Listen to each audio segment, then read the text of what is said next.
A family who lost their son because of what they call midwife malpractice are dealt another blow this month. Sarah and Jared Snyders sued the Greenhouse Birth Center after a bad delivery in 2012.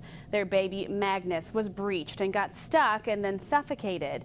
A judgment in the case was recently handed down with no jury, no trial, just a default decision. The Snyders were awarded $5 million, but it's unlikely they'll ever see any of that money. As Brian Johnson reports, it's an important warning for expectant mothers. This is a very hollow victory because the family never got the satisfaction of hearing a jury say what you did was wrong and what you did caused our baby's death. Clarice Winkler, the midwife in charge of Greenhouse Birth Center, chose to represent herself and did not show up at court. It's very painful to see this catastrophic, fatal injury that they caused, and then you turn around and they can't even come forth and defend the case. And there's something that's very outrageous about that. The center closed in September of 2012. It's now an empty building. I spoke with Ms. Winkler, the defendant, on the phone, who said it's an extremely sad situation for everyone involved. There should be some amount of regulation and oversight.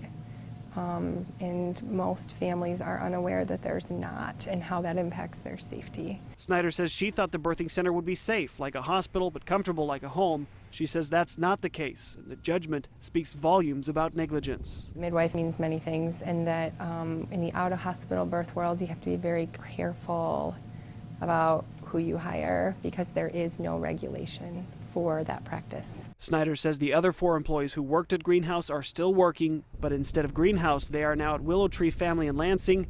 She hopes her story will prevent another family from going through the same hardship. The women need to know that there are grave dangers associated with delivering babies anywhere other than in a hospital. It's the second time McKean has seen a case like this, and he does not want a third. In Lansing, Brian Johnson, Fox 47 News.